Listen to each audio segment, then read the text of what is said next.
F1 teams FUME at Mercedes' mad downforce gained revelation and are now rebelling against the FIA. So we're going to be going through that in today's video, but don't forget to like this video. And if you do want more F1 Mercedes content like this, make sure you subscribe to the channel, hitting that red button down below. But let's get straight into it. So the FIA officials actually react to cheating concerns after being accused of Mercedes favoritism. So recently appointed interim FIA Secretary General Charles Rao simply allows criticism of her position to roll off the shoulder. Ferrari boss Mattia Binotto conceded that he was concerned when the FIA replaced the departing Peter Bayer and Rao, who prior to rejoining the FIA had been special advisor to Mercedes team principal Toto Wolff. So you can see how a lot of the F1 teams may have had a concern with all of this going on. An astute lawyer, Rao, observed in conversion with Corriere della Sera that so much has happened in Formula One recently that she could easily have believed half a year has gone by since she took up her role with the motorsport governing body. A few weeks have passed since the beginning of my assignment, but it seems to me that 6 months have already passed, she said. Now, the reason for the fears about her new position is that Mercedes are pushing for regulation changes to the introduced both this year and for 2023, and they seek to eradicate porpoising. The view naturally from the Red Bull and Ferrari camps is that the German side are trying to influence the FIA to change the rules and help them back to the front following of the poor first half of the 2022 season. Now, I can see where this all can get really mixed up. Obviously, Mercedes hasn't had a year this year that they are really proud of. They do want to be at the top with Red Bull and Ferrari, but it does seem that they are slowly getting further and further away from them. This, in the Italian publication words, make her the most feared woman in Formula One, which amuses her given that F1 CEO Stefano Domenicali used to be the team principal of Ferrari while FIA president. Mohammed Ben Sulayem has ties to Red Bull from his rallying days, but barely anybody mentions that. So there are a lot of things to it and a lot of connections between every team, whether it's Red Bull, Ferrari, or Mercedes. So it's really hard to pinpoint or really point the finger at one team per se. But before I worked for Mercedes, I was a federation's director of legal affairs, explained Rao. The world of F1 is like this. You go from one team to other assignments. He is full of X of something. Even Stefano Domenicali is an X of Ferrari. But I don't worry about certain voices. I go ahead and continue to do what I've always done, work. And I do completely agree with this. There's obviously, that's how the F1 world works. You know, people would get jobs, they'd get jobs here for the FIA, maybe for another team, McLaren, Ferrari, Red Bull, whatever it is, these things happen, and that's how the connections stay really strong. But to say that they are actually, you know, picking one way over another, such as picking Mercedes over any other team as an FIA, I really doubt they would do something like that. Next year, changes have been proposed that would ease porpoising and bouncing, but would also mean that teams would have to change their design due to the decrease in downforce. Red Bull and Ferrari are said to be among 6 teams that are unhappy about having to make changes to their car because of the 8-time champions' performance struggles. And I do see where Red Bull and Ferrari are coming from. Obviously, this is the first time in a while that Red Bull or Ferrari have been at the top of the table. Yes, obviously last year, you know, Max Verstappen did take the win. However, when it comes to it as a whole, Mercedes has been dominating for the last 6 years or so. So they have been at the top, and to see, you know, Ferrari and Red Bull finally get their way after losing every single year to Mercedes, I think, you know, I do see where they're coming from, where they're very upset. But, you know, Red Bull boss Christian Horner describes Mercedes' push to change the rules are scary. But Rao asserted that the new regulation changes proposed for 2023 and are no by means set in stone just as of yet. Furthermore, she would not be doing her job if she did not consider the safety implications that porpoising and bouncing have.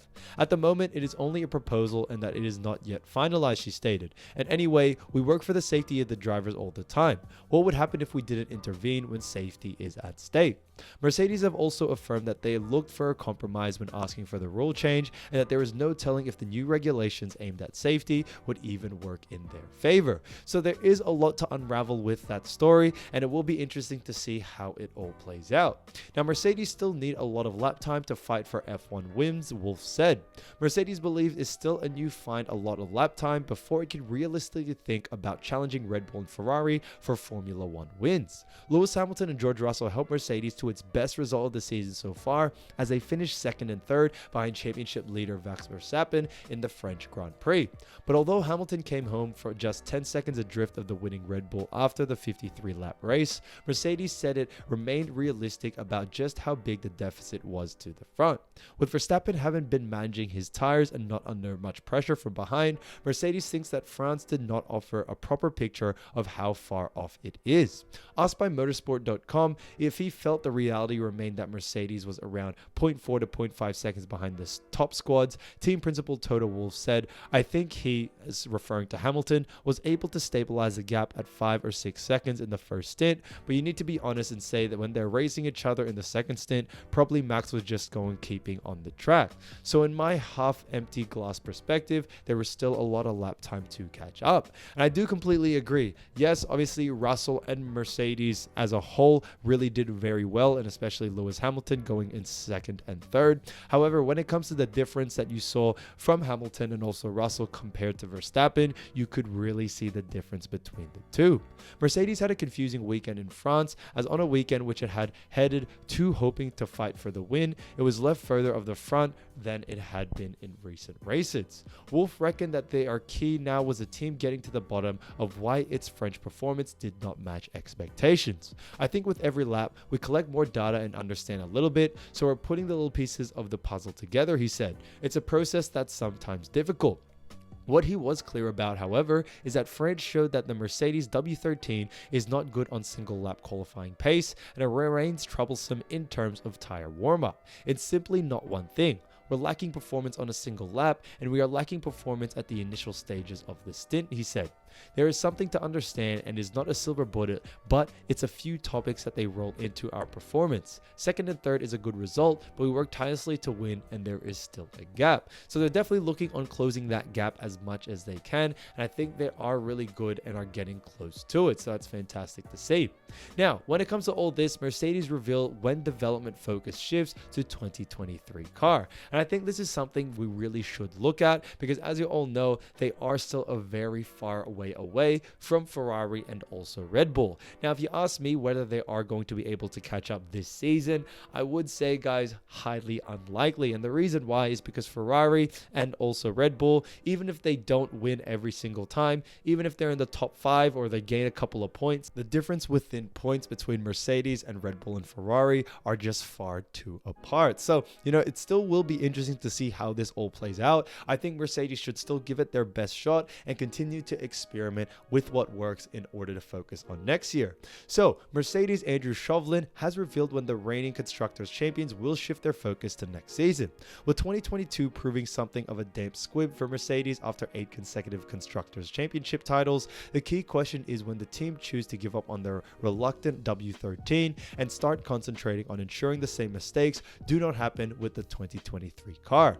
Having taken some minor updates to the W13 for the French Grand Prix, Mercedes were hopeful of making a step closer to the front and joining in the battle for the win. But while the team bagged their first double points haul of the season, they were never in contention for the victory. And I think if you saw the actual celebration after, you saw they weren't really, celebrating as much as they could, because I think, in Hamilton's mind and also Russell's mind, they know some of these points, they don't really mean that much when it comes to the actual standings. And it was kind of heartbreaking to see that. With the French Grand Prix marking the beginning of the second half of the 2022 calendar, the first season of F1's revolutionary new ground effect rules set, Mercedes Director of Trackside Engineering Andrew Chauvelin explained the shift to development for 2023 is not as critical as deciding on that changeover point has been last season. This is due to the stable rules, meaning for more carryover than 2021 into 2022, which means the ongoing work on W13 retains relevance for next season. So this is all really important to understand. In Formula 1, you can never actually draw a line, he told media when asked about when Mercedes might give up on their 2022 car. It's a gradual blend of resources into W13 drifting downwards and W14 drifting up. We need some clarity on the regulations, whether they will change before you'd make any really big shift. But every team will have started some work on next year. And I do see where they are coming from. Obviously, this year there are going to be some changes, so it's hard to really make some changes right now if next year they decide to add new things. And it's really hard to really justify, really starting to work very, very hard on next year's season if, what is going on right now, there's still a lot of things that can be changed. The difference for us was the early part of the year was very tough. It wasn't making a lot of sense, and it was really firefighting. We are just starting to reach a stage now where we can get back to what we could call a business as usual development, and that's actually quite exciting. There are a lot of happy people at the factory now. We are sort of getting into a phase that's starting to make sense to us. We need to score points. We need to fight in the championships. But the big one is we must learn to know what we do want for next year and try to get the car back to the front. And that's why when it came to George Russell's comments of, should they experiment, and he wasn't really happening with all the experimenting that is going on, I think it is safe to say there really is no, any kind of benefit you get of really trying to go very, very hard and still trying to win it all this season.